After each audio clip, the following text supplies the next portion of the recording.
Hello everyone and welcome to Norwich Theatre. I'm Alex and I'm joined here by the fantastically great actors Julian, Clary and Matthew Kelly. Oh, fantastically great.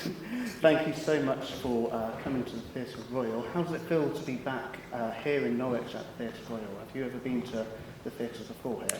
I've done many a turn here, but more, I've done taboo here, but I've done stand-up as well. It's lovely, it's proper, isn't it? Oh, it's great. And Norwich audiences, to me, are like northern audiences. I don't know if they wish to be allied with that group of persons, but there's a distinct north-south divide.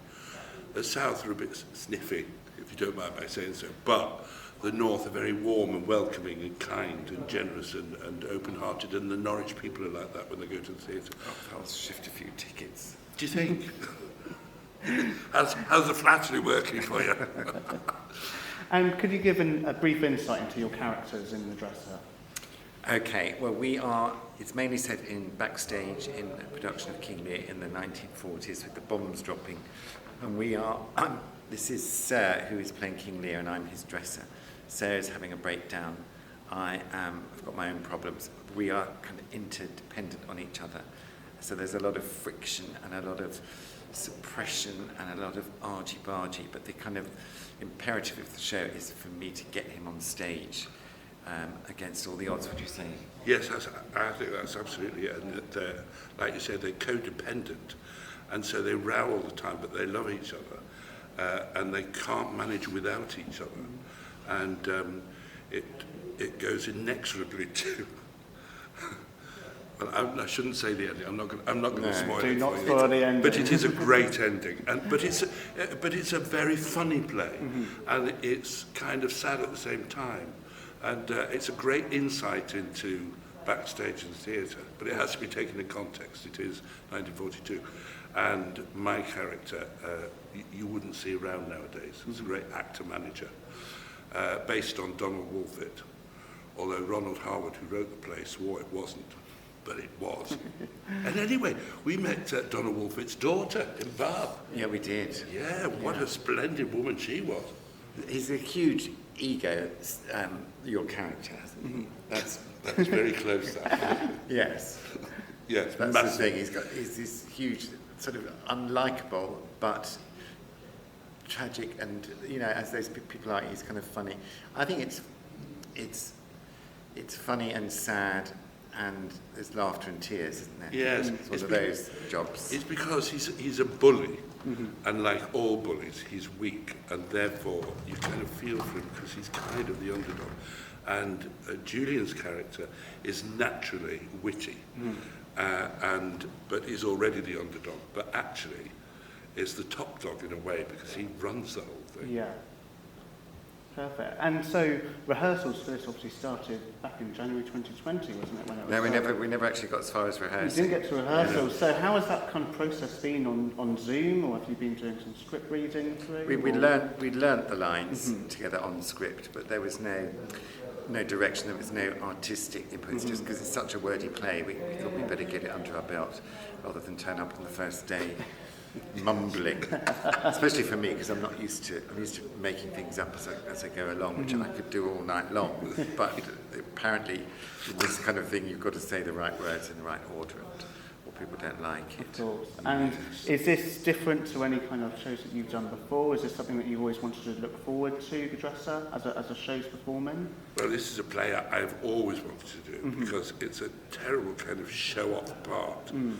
And when I heard that Julian was doing it, I was thrilled because he is perfect for Norman. So, I'm used to doing this kind of thing. But and I tell you what the difference is between Julian and I, right? When something goes wrong, Julian is thrilled because he sees opportunity. For me, when something goes wrong, I see only disaster to try and drag the play. I think it makes you very alive, whether you're doing it and something goes wrong, whether you're watching it and something goes wrong. That's why I like improvising, because everyone slightly leans forward. I mean, it's not the sort of thing you improvise in, but I hear what you say. Well, it's because... It's much better if things don't go wrong. Well, because the plays, for me, are very specific. Like Ronald Harwood had was very specific about what he wanted. And if things do go wrong, you have to drag the audience back to the play, Yeah, of course. rather than The other night when we were in Bath, there's a door. We go in and out of this door. It's right next to an invisible wall, and the door handle came off right at the climax of the play. There's awful thunk of so the audience was like that, and poor old Irene was stuck in the room with you, and she was trying to get out. So I went the other side and tried to help, and in the end, she just had to sort of walk through the invisible wall. And but that was. But people do love it, though. Of course, They yeah. do. They love that. It was an awful thing to happen, but it's real. But it is your stock in trade, though, isn't it? It was suddenly we were in a French farm. You're going to drop your trousers tonight.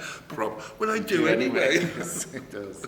So lastly, what would you say to encourage people to come to the Theatre Royal this week to see you both perform The Dresser? I think it's a night out, and like it's an entertainment that will take you out of yourself. That's kind of anything I do is that, because I understand the general public have very dreary lives. So if they come to the theatre, they can forget their dreary lives for a couple of hours. So Watch our dreary lives. watch ours. Don't get much drearier. But you can do a more sensible why they should come. Well, firstly, it is a fantastic play. It's very funny, and people will have their spirits lifted. And I think with good writing, your spirits are always lifted. Secondly, it's to come out of the pandemic to come and see a play like this will be thrilling, because it's a perfect insight to humanity. And you're watching people who are living through a war. And the pandemic for people has been a terrible time. So to come out and share something like this, of two terrible catastrophes, just living through it and getting by, that people will feel better about themselves and the world, I think. You heard it here. That's lovely. Julian, Clary, Matthew, Kelly, thank you so much. Thank you very much.